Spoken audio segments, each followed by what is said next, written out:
Now, I know I've interrupted something here, but I do have Josh Teskey on the line from your studio. Is that right? That's correct. That's correct. We're at the Half Mile Harvest Studios in Warrandyte here, Warrandyte, Victoria. So yeah, just as we like to do, getting here and whether it be rehearsing or recording, this is our place of work. Yeah, it's And lovely. It's a and at lovely the spot. and at the moment, is this rehearsal for what's going to be happening, or are you laying down a couple of things for something we might see the light of day of in the near future? Yeah, well, we're actually we're laying something down today. Yeah, so that's a nice little teaser for you all, isn't it? It's we're putting down a little track at the moment, which is just a bit of fun. So which will hopefully come to light very soon. So Cool, keep your ears and eyes peeled, everybody. cool. And is there then maybe a chance that we might hear something from these labors of love when you come to Bluesfest in a few weeks? Absolutely.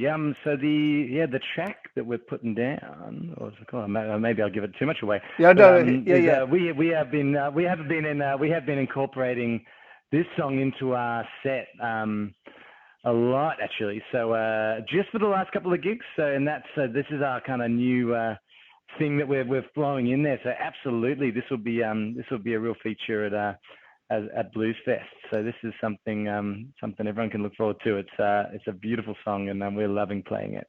Cool.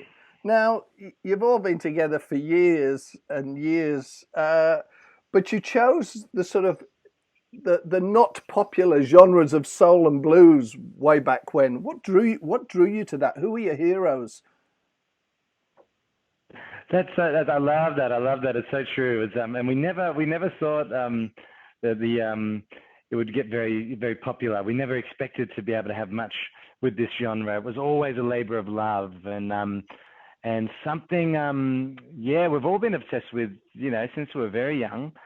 But weirdly enough, probably what drew me and the guys to this genre of music before discovering, the obvious comparisons are things like the Stax records and Muscle Shoals and all that American stuff.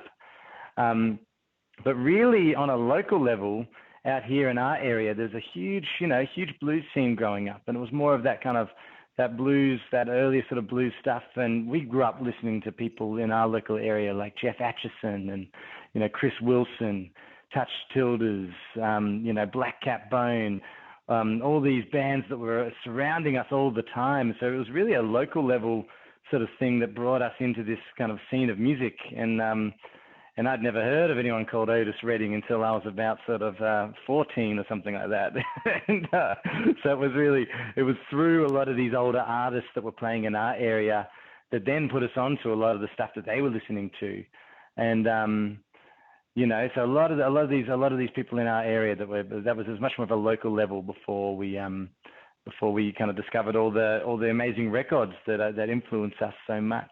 Yeah, and you said you were talking about not discovering Otis Redding and the likes of that era until you were about 14.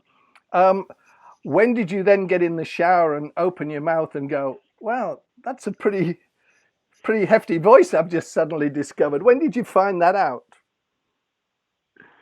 Well, the funny thing is, I was doing that with my voice even before discovering artists like that, and I would have been imitating, singers in my area, like a singer called Sam Linton Smith, who used to sing in our area, people like Ash Grunwald, Yeah, who I grew up listening to in our area as well, and people like that. I was imitating the local artists, and that was screaming and sort of hollering in that way.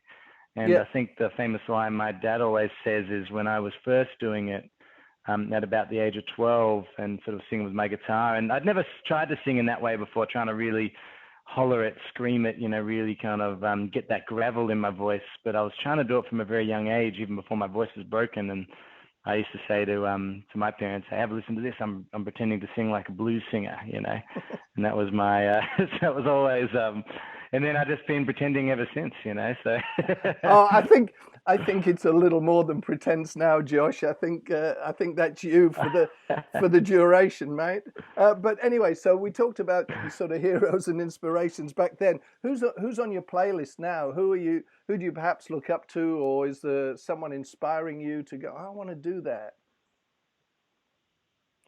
Absolutely. I'm always finding new stuff and things that are around. I mean, I've been really loving the California honey drops, and I was a bit late to the table on this one. A lot of people have been listening to them for a while. I know they played at Blues Fest a couple of years back as well, while we were there, and I didn't even see the set then. I feel so silly about it. And then I've discovered the music since, and I've been really loving their sound, and the singer from that group, what he does with his voice has been really, really amazing.